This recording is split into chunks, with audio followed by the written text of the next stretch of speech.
Hello, everyone, and welcome to another installment of COVID-19 Real People, Real Perspectives. I'm Michael Spremulli. For those of you who are just joining us for the first time, in this broadcast, I'm connecting with and interviewing various people from all walks of life, business owners, people who have different perspectives on COVID, people who are employees, everyone. So today, I'm very excited to introduce to you someone who I have known for probably 30 years. And what's interesting is he's responsible for getting me into the assessment business. So I'm going to bring up on the screen here Dr. Ira Wolfe. And we're not going to do that. Hang on, we're going to do this instead. And we're going to. There we are. And Ira, let me give you a little background on Ira. Wave hello, Ira. Ira is someone who has extensively researched and spoken on and written numerous books on, too many for me to list, about workforce trends, technology, and how the workforce is evolving. So when you talk about speaking with an expert to get some expert information and know really what's going on, he's the guy. So Ira, thanks for taking some time out with us today to help us navigate through, I'm not even going to say the new normal, I'm just going to say the what is. Thanks, Mike. I really appreciate it, and thanks for the friendship and the many years. We spent many hours on the phone, some in the middle of the night. Exactly. way back. We'd have our these younger. in our younger years. We'd have these rendezvous at 1 or 2 a.m. and my wife would say, "Who are you on the phone with?" I said, "Ira." "Oh yeah, okay." Now they have a commercial. That one of the insurance company, right? Who are you talking to? Exactly. That's right. That's the State Farm. In fact, one night on Valentine's Day, we spent it together in El Paso, but that's another story for another time. On Valentine's Day, no less. Yeah, exactly. That was the start of it all. I think is how we really started to get to know each other and work together and whatnot. So you're obviously on top of this. I know you've been contributing to a bunch of different publications and have written on the whole topic of workforce trends for many years. What's your general take on what's going on right now as far as, all right, we're paused. How and when do things get back to normal, and what does that look like? Yeah, well, let me unpack that. First of all, when we first met, it was 2001, February 2001, before 9/11, and I had just started to talk about the perfect labor storm, which was about this convergence of technology and the multiple generations and demographics and everything. And, it was going to create this perfect labor storm, a shortage of skilled people. So here we are almost 20 years later, and we're sort of in that, not necessarily on the path that we expect or the reason that we expect it to be. We just thought it was going to be technology and changing and, again, demographics. But certainly in the background, there was a pandemic that was always predicted, but nobody thought it would actually happen and disrupt the workplace as much. But, for 20 years, I've been talking about this perfect labor storm. And, similar to what McKinsey was talking about with the talent wars that was going to happen, I sort of dove in and started to talk about why that might happen. And here we are, for many different reasons. So behind the scenes of COVID, it sort of was a distraction, but this is sort of a warning or an opportunity. And again, it goes back to that I'm almost tired of hearing it, the Chinese symbol that, represents both opportunity and crisis. Behind the scenes, when this evolves, things are going to obviously look very different. And, what they might be is still being written. I think the initial question is sort of what's going on? What do I feel? What are things happening? And I heard two great phrases last week. One is that everybody's in the same boat. We're all faking it till we make it. Yeah, definitely. Ultimately. And I'm trying to remember. I just drew a blank on what the second one I was going to say. It'll come back to me. But the reality is it was the same thing. I mean, we're all faking it till we make it. There was no game plan. There was no playbook. Even when people talked about playbooks for preparedness, whether it was the government or companies actually did believe that their business would be disrupted, there's no one that anticipated the scope, and nobody anticipated a shutdown. People anticipated deaths and illness and sickness and disruption. But to completely shut down economies globally is sort of unheard of. So again, the comfort for everybody is everybody, if you feel uncomfortable, it's okay. And everybody's in the same boat. So obviously, the businesses, everyone's being affected. Some are going to take a longer period of time to crawl out of this than others. In your experience, and by looking at the data as you have for 20 plus years, who survives, who struggles, and who may disappear? Yeah, as much as I'd like to say, I wish I had a crystal ball. Well, I think I think we just accelerated the path where we were worried. People who were worried about their jobs being automated 8 weeks ago or 12 weeks ago. That's still going to happen, but it's going to happen on an accelerated pace. It's going to be much faster and quicker. Will be people that do not, that their jobs have been eliminated, many because the industries have been eliminated or so disrupted. For instance, how long is it going to be until restaurants really anything in the entertainment industry? Well, and you mentioned entertainment. As you know, part of what I do is perform for corporate events. Forget it. I mean, I know people are out there. Some people are moving stuff virtually, and that's great if they can get that to work. I believe, and just based on projecting forward, looking at where we are now, that you're not going to see big crowd in-person events until 2021. There may be some dribbles coming in the end of the year, but even still, I think that's going to be a stretch. And a lot of my colleagues it's a very difficult situation for them to be in. So let's take probably the largest entertainment, I won't even say industry, business in the world, which is Disney. Yeah. Right? They got millions and millions of people that are coming through and always crammed and in close quarters. This morning, this just came out today. This morning, Bob Iger, who just essentially retired, he stepped back. He didn't retire, but he stepped back from Disney. They replaced him. He was replaced by someone else. Big story. He came back. He came back to assist the existing CEO, and I think I read the story in the New York Times or Wall Street Journal, wherever it was.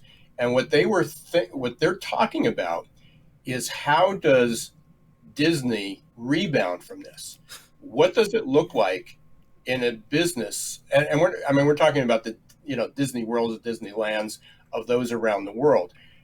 What does that look like when you need to reduce the number of people, at least for the while? And I think that's going to go. You said 2021. An event like that may not recover until 2022, 23, because even if they have a vaccine that comes out next year, there's going to be a delay. Not everybody's going to have it. Not everybody's immunity is going to be there. And then to get there, there's going to be air travel and hotels and all that. So there's a lot of sidelines. Disney also has the cruises. The cruise industry is going to be decimated. So how does a business like Disney reprogram itself? What does that look like? And that just came out. And, so nobody has that answer.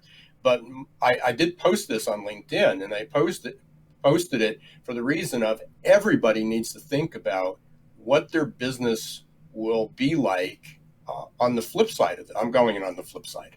Yeah. There's, as Dr. Fauci keeps saying, there is no on-off switch.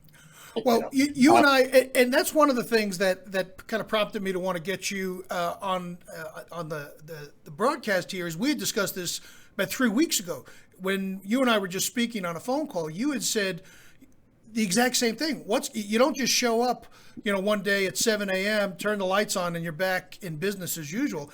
That's not going to happen.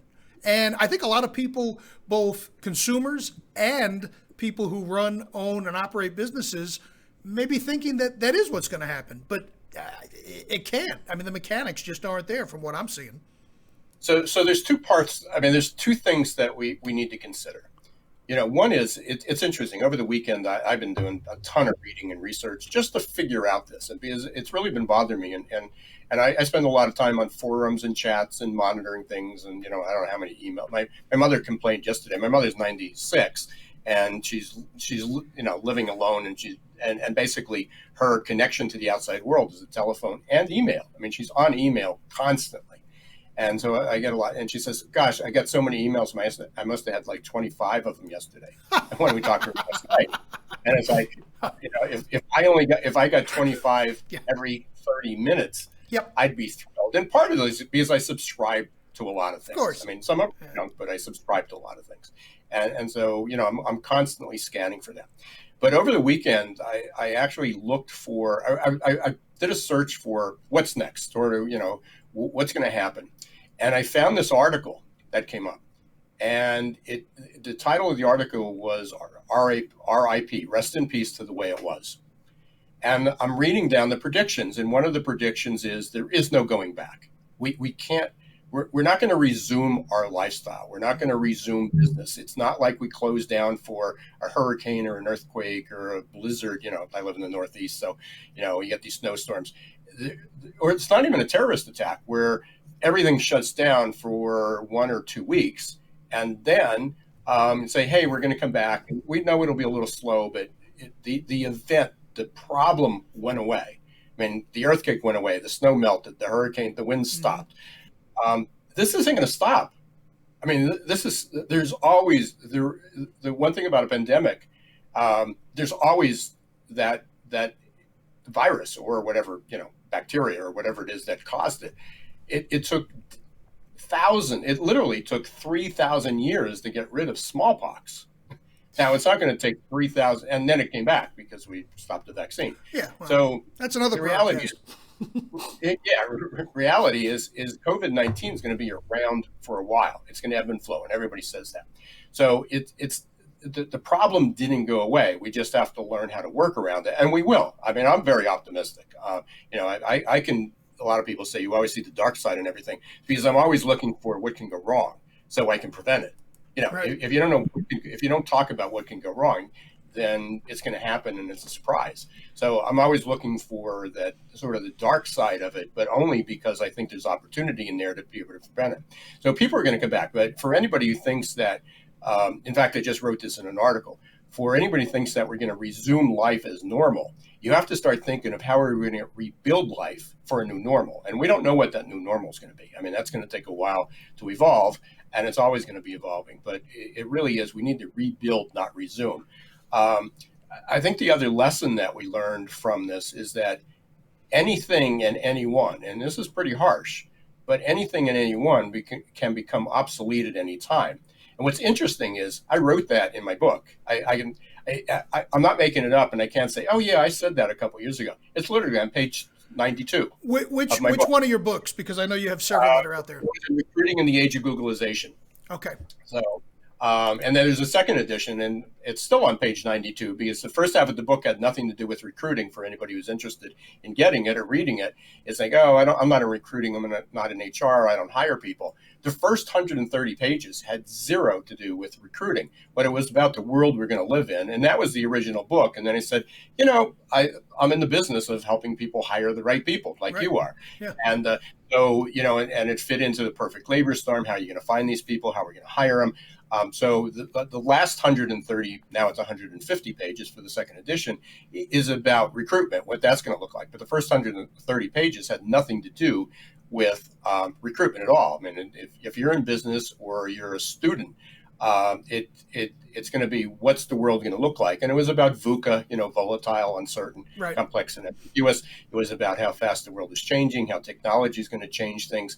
But I wrote, on page 92, I wrote a couple things, and one of them was there is no going back to the way it was. And the second thing was anything and anyone can become obsolete at any time. So I'm reading this article, and I said, this is really, really good. This was like, there were 6 things that were listed. This is really good, until I realized that I wrote it. I forgot I wrote it. Not only did I publish the article as an excerpt in a business journal, but I looked up and it was like, oh yeah, this is an excerpt from Ira Wolfe's book, Recruiting in the Age of Globalization. So, and also I talked about job security was history, and a couple other things. But, basically is the writing sort of was on the wall. What COVID-19 did, or coronavirus, the coronavirus, it just accelerated the change. It was technology and the virus that put the exponential curve. And when I used to talk about the exponential curve, just 8 weeks ago, 12 weeks ago, and to an audience, some people sort of got it. It looked like a graph, Right. that went fast, and now everybody knows. Oh, they know. When you talk about a curve or standard distribution. You can ask a 3-year-old, hey, do you know what an exponential curve is? and they, and there are some that will know what an exponential curve is. Yeah. So everybody now understands how fast things can change. Yeah. Well, you mentioned things changing and coming out of this and going into a different direction. Some things that have observed locally, restaurants now that never did delivery got into that game. Some of them have really perfected the art of contactless pickup, where you order, you pay by phone, the food's sitting out, they bring it out in a thing, and they'll either put it in your car or you come and grab it. So that's some real nimble adjustments on their behalf, which a lot of those businesses can do. How do you see those type of things as far as being able to pivot? What businesses are easy or in a position to be able to do that more easily, and which do you think just inherently it can still be done, but the idea of retooling and reshaping what it looks like may end up being more challenging? Are there any divided lines there as far as? Yeah, I mean, I think the challenging ones that I can go back, that I'm thinking offhand, are these large events. What do concerts look like? I mean, we have some concert tickets this summer. What do concerts look like? I do a fair amount of traveling for conferences. So what do conferences look like? What's air travel going to look like? I mean, it was a problem before because just going through the lines. I mean, after 9/11, it was delayed. It used to be easy. You can show up in an airport 15 minutes before the plane was going to take off, and now it's a whole new ballgame. So what's that going to look like? Are you going to feel as safe going to hotels? So all those industries, I think, are going to figure it out. They'll probably be a little safer, more secure. I think they're going to probably be better than they were. But sporting events, I mean, we've got baseball season that's been interrupted. Basketball season was interrupted. Football seasons, college sports. I mean, some reasons that colleges have survived, especially the big university, is because of football. And they're questioning is that even going to happen? I actually don't have an answer. I mean, the answer that's put out there is, are we going to now do esports and virtual sports? Are these events going to be take place and everybody can view it? So there's no people on the outside, but how do these teams practice? I mean, they're obviously in close contact. Sure. In football and basketball. Baseball probably may or may not get away with it. They can't all, hang around. The dugout now has 6 foot markings so that they have to sit apart. Yeah, so there's ways to do it, but I don't know where that's going to recover. On the other hand, I mean, I think you brought up a great example with restaurants. I keep hearing this. Restaurants, operate on a 7% budget, right, or profit margin. If they're told that they have to have 6 feet between the tables, which is possible, that you go in and everybody does their safeguarding and their physical distancing, they can't make it. Right. I mean, if they're going to double their prices, which means that many of them can't make it because they were designed around that. So what does that look like? But as you said, a lot of them quickly adapted to the fast service, takeout service. We drove down the other night and got a Chipotle. You walked in, everything was lined up in the front. You couldn't walk in the store. People kept their distance. Some people were masked, some weren't, but that may be the norm. Do you go in there, which brings to what do I think is going to happen? What's the next thing? But even there's a local diner. I mean, we have a diner within walking distance here. Literally, it is 2 blocks away, and that's our usual Sunday morning. After Jerry goes to church, we meet there, and anytime somebody visits, we always tend to get down to the diner. They're closed. They're completely shut down. But there's one in the adjoining town, and I was shocked. I mean, they were open and they have a drive-through window.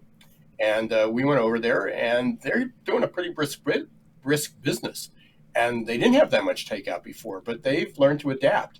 But what sort of little things that we think about that are going to change, and this is somewhere where the businesses that are going to make it and the people who are going to struggle. This is where that's going to come in. Is the exchange of money? How do you pay for it? Well, there's still cash being passed around. Yeah. Which is, I mean, I can't remember where I went the other day, and it's like, oh crap, I got to put my card in the machine, even though there's nobody else around. I mean, they were doing safe distancing. I got to put my card in the machine, which is okay. I can put it in and take it out, so it's only me. But I got to press my code in for the debit. So do I use a credit card that doesn't require the debit code, or can I just tap it? Oh, with the, just like like on a like Apple an Apple Pay or yeah. Right. So it's changing our habits now. I'm as I said, the millennial chap in baby boomer body. I'm an old baby boomer, and I got to tell you, there's a lot of people. There's a lot of my peers, but there's a lot of people who have no clue what the heck we're talking about right now, and they're still doing cash, and we still do our Dunkin' Donuts. We do our Dunkin' Donut run. When we go through, the only transfer happens to be the cup because they're completely shut down other than the takeout. But there's no cash involved. I mean, it's taken care of in the app. Yeah. So, the businesses that are going to evolve quickly, the diners and these restaurants or whatever business you're in, that is going to eliminate the transfer of cash, of what currency is. I'm not saying that it's all going to go to Bitcoin, but they're going to have to catch up because there were still a lot of customers and there were a lot of businesses that weren't quite there and a lot of employees. And they're still dealing with paper and they're still dealing with that transfer, and all those are means of transmission. That's all part of that vector. Well, as you're explaining that, I'm thinking of something that I'm sure you've already thought of. Look, what's Vegas going to do? I mean, that whole place, and I'm out to Vegas several times a year to either speak or attend a conference. You talk about close quarters, people gambling, hanging out in tight. Because how does that look? Yeah. I mean, I don't know. And whatever you thought about what stays in Vegas, what happens in Vegas stays in Vegas. Yeah. Just completely out the window. Yeah, exactly. So I don't know. How does that recover? I mean, and that again, that's the entertainment industry, hospitality industry. So I'm not sure where that happens. I mean, retail can survive. I mean, retail, I think there's going to be a bigger push to go online. People are getting adapted. People who never thought they would order online. My mother, 96 years old, is getting food from Instacart. Oh, I love it. Yeah. And now I have cousins that live down in Sarasota with her, so they're ordering it for her. Okay. But she's getting it. Yeah. But we talked. They said, hey, if you want an order, she says, oh, we don't have that down here. Everybody has it. But that was last month. That was 2 months ago. That was last year when we were trying to get her not to go out because she was sick, not to go out. It had nothing to do with the corona. She was 95 and had a cold. I would say, hey, you shouldn't be going out. Well, I've got to go to the grocery store. Well, now that's going to completely change the habit. So, there's a lot of retail that's going to be able to adapt. Certainly there's going to be that experience of going out and dining and entertainment and going to sports and concerts and all those things. But that exponential curve that was moving really pretty slow along there, because it does feel different to be in a concert or to be an event live. Sure. I think there's going to be a lot more virtual events. I mean, now I have my Oculus. Well, I was just going to say, even maybe this is the time, and I've been thinking about this. Maybe now's the time to get a headset, because you bring up a good point. That really is immersive. Yeah, I mean, I've had mine, and it's like I don't use it as often as I could because you fall in your routines and get distracted. But sure. I think there's going to be a lot of events. Now that doesn't, that still doesn't change how you, again, that doesn't change the experience. But for anybody who's not done it, it's getting pretty real. The problem is those headsets are really a pain in the butt. That'll be the next evolution where they get that down. I mean, it's like what are we on, Gen 2 or 3 of those headsets? I don't know. I mean, it's sort of slowed. People were using it, but it sort of became a gaming thing, and but mainstream adoption has been slow, but this could be the accelerant. Yeah. So going back, even employers, we're talking about it is, I don't know how many people, how many companies that I worked with said, oh, we tried video interviewing and it didn't work. Yeah. Well, Now, now everyone knows Zoom. everybody knows it, and there's Yeah. still a lot of people uncomfortable. Right before the show, you and I were talking about the SNL, skit the other day, which was awesome. perfect. It sort of covered people that were comfortable and people that were horrible at it. Yeah. So where does that go? I mean, what does that look like? So I think and again, last Monday I had a doctor's appointment, and they called up like a couple days ahead. I wasn't going anyway, Yeah. and they said, the doctor would like to do this by a web call, and it was all the questions. Are you capable of doing that? Do you use it? Mm-hmm. And again, it was a rheumatologist, so a lot of the people were probably older and they don't know how to do that. And I said, Right. yeah, I live on it every day. You just dial in and I'll be there. Well, the physician didn't know how to use it. She couldn't. Of course. She had to call me. She had to call me because to unmute, because she didn't know how to unmute the call. I saw like half her head. It was like from here up, and I was looking up her nostrils. At this call. So, but she was using it. That's going to become a lot more common. Sure. But just think about it. It's going back. She said, well, we don't need to see you for 8 months. I will make an appointment in December. My assistant will call. So her assistant calls, and I'm thinking, so it's about a half hour away. And depending on traffic, and I always get the early morning appointment, so it's probably maybe 45 minutes because it'll be traffic. It's 45 minutes down, 30 minutes back. I'm going to sit in the reception room about 15 to 30 minutes waiting for the doctor. So that's an hour and a half. And my appointment's 10 minutes. I mean, because I'm just going for a checkup. So she goes to the things, what medications you're on and how you feeling. Pretty good. That was the length of our call. Why do I need to go for an hour and a half for a medical call? And there's a lot of people. I'm not the only one. It's not that I'm with you. I think this may be one of the positives that come out of this, and that is it's going to accelerate telemedicine for those routine med checks, when no one has to be palpated or whatnot. For generic type of conditions that are just monitoring, I'm all for that. I mean, save everybody that. Most of the things, I've had a couple events, it happens after 6 decades. So there's things that happen, but so I've got a couple doctors. I got my rheumatologist, I got my family doc. The reality is if I can't start doing some calls, I understand once a year, maybe I need to go in for my physical. And they, to take my blood, I got to go to the lab. I don't know how they're going to get around DIY blood kits coming soon. Well, on sensors, I got to tell you, with sensors coming up, that's going to be a thing of the past too, eventually. But for now, I would seriously consider looking for another physician rather than, every 3 or 4 months, taking 4 hours of my life for no reason. Right. I just don't need to do it. I mean, that's not, I got better things to do. And there's a lot of other people like that. What about people commuting? For how long? You've heard it. Companies said, even whether it was the employee or the manager saying, oh, that just doesn't work for us. How would we possibly do remote work? Well, when 100% of your workforce has to do remote work, you do remote work. All of a sudden it worked. I've got accountants. My accountant, I'm 2 hours from my accountant. I used to live 15 minutes from it. I'm 2 hours from my accountant. I forced them 2 years ago. I said, just mail me the return. Well, it has to be secure. Okay, well, mail me a secure return. Send it through your portal, your PDF. I can give you a secure. But so they started doing that, and then it's like, well, when can you come down and pick it up? Can't we review this on a phone?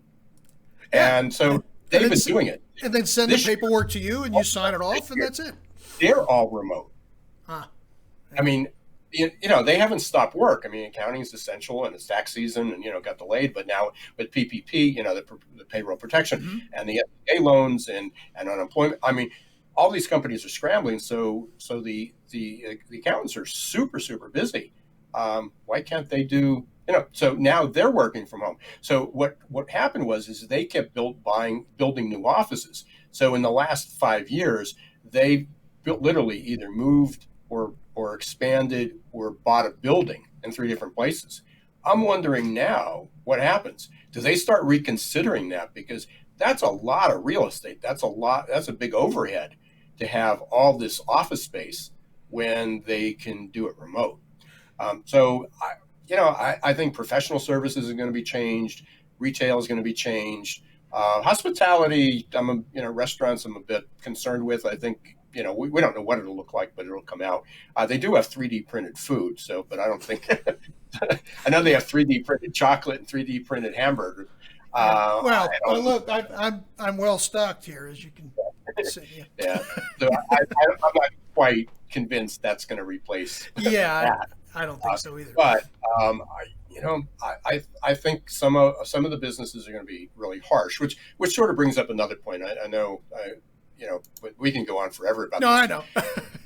But going back, I think there's things that employers and you asked me earlier, what are employers and companies and employees doing? So I think it's going to be pretty normal, at least for the next year and a half, that anybody who walks into any building, into any event, is going to have their temperature taken. That's already. I just saw locally. We're in the Lehigh Valley. I just saw locally. There's a grocery store. It's a small chain, privately owned chain, that's taking the temperature of all their customers. If you would have thought about that a month ago, 2 months ago. Yeah. So, but now this is where it gets a little dicey for companies, and these are the things I think everybody needs to start thinking about. So let's say, yeah, that's good. Yeah, we'll do that. What happens when people not test positive? What happens when they people have a fever? Yeah, they say, well, anybody that has more than 100. What if they have like a 99.9?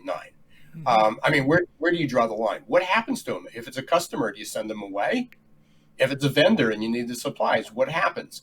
If it's an employee, do they get paid or do they go home?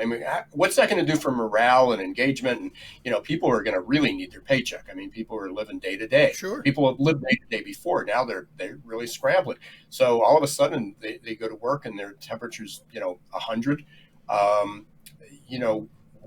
What are the policies? So unfortunately, I haven't seen a whole lot of people really talking about, because people are still talking about unemployment and scrambling and paying their bills and getting loans and doing all this. Well, it's the cycle. They haven't got there yet as far as what happens once things happen. Quickly. As soon as that, yeah. As soon as they say, we've now these, not everybody, but some non-essential workers can go back to work. What does that look like? And you can do it effective in 2 weeks. This isn't a 2-week response. This is going to take a lot of thought, and because, again, there is no playbook. But what happens? What about masks? Are you going to require employees to wear masks? Who buys them? Who pays for them? Where do they get them?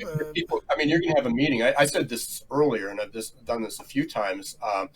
So you're sitting in a meeting.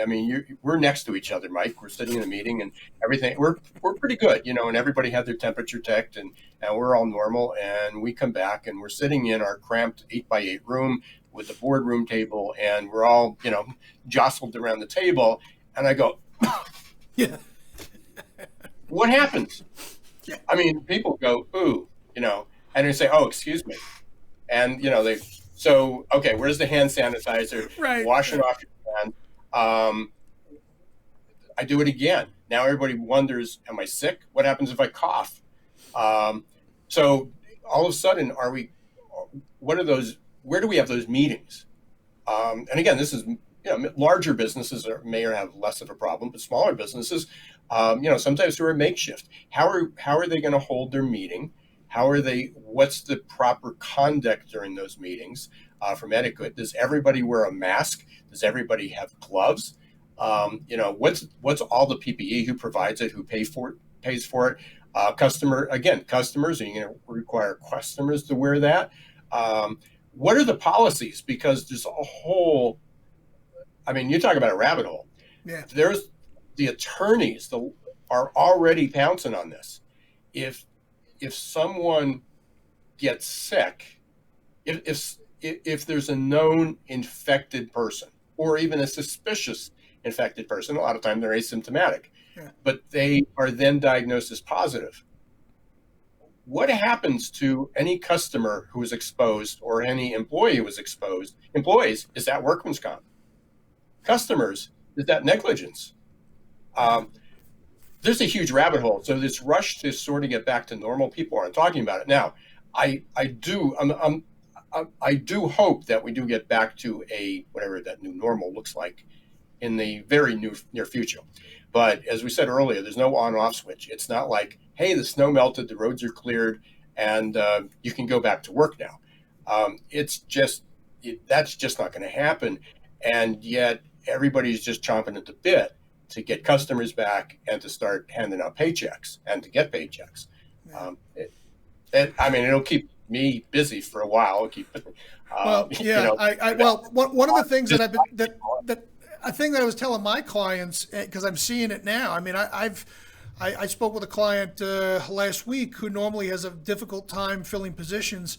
Now it's a buyer's market. He actually is still needing to hire an office manager, and he's got people applying for medical offices and other places that normally he wouldn't get access to. So the ripple effects of this are just yeah. I think the other thing, and that's a great point. I'm glad you brought that up. I mean, it's that I'm in the hiring business. I mean, I even do a little bit more, kind of add some services that you don't do. I mean, as far as recruitment and, and even the talent. Well, you have the talent acquisition software, the ATS, available as well. But I've got a number of clients on that. I got to tell you that I really thought a month ago, like you did, I mean, business was just going to stop. I mean, it was going to be like after 9/11, after 2008. I mean, everybody went on a freeze. Nobody was doing anything because nobody knew what to expect. I've got like 10 test orders in this morning. I've picked up a half dozen clients in the last 2 weeks. There are businesses hiring, but even if you're completely shut down, if you are a restaurant, if you are retail, if you're a non-essential business, when there aren't going to be 16 million people that are rehired overnight. Now, out of that, just like in the past, out of those 16 to 20 million, and I apologize to anybody I'm going to offend here, a lot of the people that were laid off or furloughed aren't going to be hired back for the same job at the same rate. Because frankly, every time there's a recession, there's a cleaning out. And when it comes back, people are a little bit more selective. They've automated something. We really don't even need that service anymore. We don't need to provide that. So there's going to be a disruption in the business and services. And also it's going to be a time for companies to upgrade because there's going to be more people looking. But there isn't going to be a massive hiring. There is going to be, fortunately, a massive amount of people that are looking for work. Right. But the problem is, from a company, if you think that's your heyday, you think, you were talking about this labor shortage for 20 years, and now what? I mean, how wrong were you? I'm going to tell you, you are. If you thought you were flooded before with non-qualified people, and you posted an ad on Indeed, and the reason you hated Indeed or ZipRecruiter or any of these places was because you got. You had an opening and you got 300 resumes or 200 resumes, and most of them had nothing to do with what you wanted. You're going to have this avalanche of people hiring because quick apply, on all these sites means that I can load my resume once and send it out to 1,000 places. Spray and pray. Yeah. So I was thinking of how do I describe this? And, again, not everybody will get it because not everybody lives in the Northeast. But there are companies that are literally going to be trying to shovel out of a blizzard with a spoon. They are the number of people who are going to apply to an ad. And then you have the same old process of emails. You're going to have thousands of emails coming in or hundreds of emails. Yeah.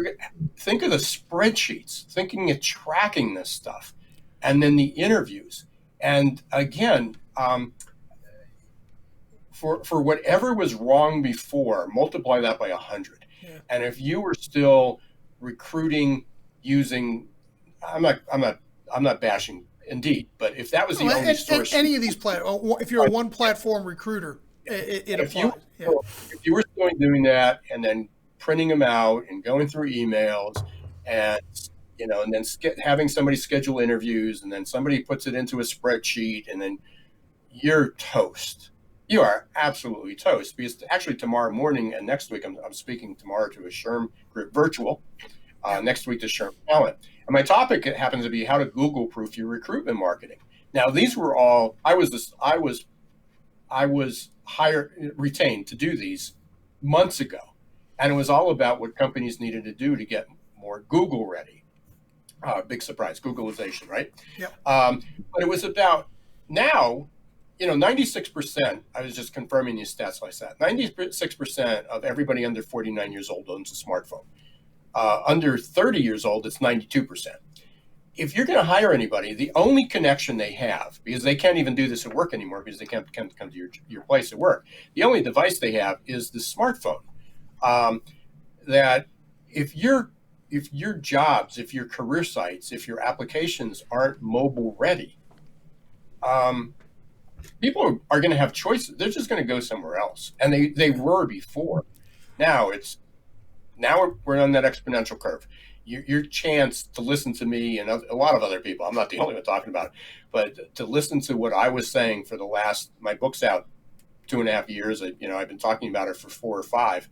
If you're not ready to use technology to automate some of these processes, to stop using spreadsheets for everything from hiring to payroll, I think you're toast. I mean, I don't know how you survive this. Well, and I think the important element to reinforce is that this isn't just for major companies. The mom and pops are probably going to get hit with this more than larger organizations because they don't have the infrastructure, and they'll post that ad for an installer or a receptionist or an accounts payable person, and they're going to get hit with 500 resumes, and there you are. You're into the quagmire. Yeah, healthcare. I mean, I came from dentistry, yep. But long time ago. But dental offices, small healthcare offices, not the hospitals hire. Hospitals are large business right now, yeah. But it's not just retail, mom and pop, and restaurants, but healthcare is still not. It's not very good with how they hire people, and. Yeah, it's going to be a massive wake-up call. I don't know another word to say it, but it's going to be a massive wake-up call. And everybody, again, I'm going to go back to how I started. Everybody's sort of faking it till they make it. We're learning on the fly. Everybody's uncomfortable, but if people are waiting for the answer, if people are waiting, hey, we're just going to sit back and wait for this to either go back to normal. A couple of things: go back to normal, slow down, calm down. It may calm, but at a completely new level. You and I know DISC pretty well, and the S measures steadiness. Yeah. And we always said that what it measured was you could be steady at 100 miles an hour or steady at 5 miles an hour. It says what was your preference. Well, unfortunately, in this case, everybody's going to have to used to living like at 50 miles an hour. That steady 5 mile an hour pace, or get left in the dust unless you're ready to retire. Yeah. Or you got tons of money cash in your bank, or I'm sure there's going to be places, where you're going to be able to go back to the way it was, but they're going to be pretty remote, places, and not everybody's ready to leave the cities and, go to some place where the closest neighbor is 100 miles away. Great stuff, Ira. This is talking with you is always. Yeah, always very. I do have one final question for you, and that's for anyone who may be watching this, who is an employee. They're out of work. They don't know if the company's going to come back, and if they do, if they're going to be rehired. Any advice or insights you can share to those people who are entering the job market, not by choice, but by nature of the situation that they're in, on how to navigate moving forward? Yeah, it's a good question. One is, I think everybody needs to take stock of where they are. Now, obviously, if you're working for an employer, they're a great employer, they're keeping in touch. So I think this is also the time from the employer side. If you're an employee, keep in touch with your employees. It's not like, hey, we're sending them a check and we send them an email, a blanket email out once a month or once a week. You need personally call them, see how they're doing, keep in touch. There needs to be transparency. If you say, hey, I just got one of these letters the other day from the bank, and it's like, hey, we're all trying to figure this out. Please be patient. Okay. Tell me what I got it. I'm okay with that. But one is I don't want it blank. and interesting enough, I didn't respond to it, but the branch manager, who I don't really go in that much, actually called me to make sure things are okay. Was there anything I need? How I was doing? I don't even know who she is, but that changed my tone of what at least the bank was doing, reaching out. Now, the other hand, they might have been reaching out just to get business, but but the fact is that if you're an employer, contact your employees, especially the ones you want to keep, on a regular basis. You can do it through Slack. You can do it through a phone call, even emails. Okay, personal email, even if it's a text. But it shouldn't be a blanket text. And so authenticity, transparency. So I think from employers, that's what you need to do. From the employee side, though, what should they do? If your employer is not doing that, then it's probably going to be time to look, because they're going to really suffer. Pay bucks are going to really be hell on the reverse side of this, because people will have opportunities, and to hire people back, to go back just to pick up a paycheck, that engagement is going to be short-lived. I mean, even before this, engagement was only at 30%. 70% of the workforce was unemployed. But I think everybody needs to take stock of what they're doing. Look at your options. There are, from workers, in the past it was like, well, I'd like to learn this. I'd like to learn how to do something, but my employer wouldn't pay for it. I was busy. There are so many courses, good courses that are free now. Free. Yeah. Khan University and Coursera and all these libraries. Take something, learn a new skill. I was doing an interview last week on our podcast, and one of the guys, he actually works for Gallup, and he said, "Hey," he recorded this, so I'm not sharing anything that he wouldn't reveal himself, because he did. He said, I needed to improve my Excel skills, so I'm taking a course. People learning languages.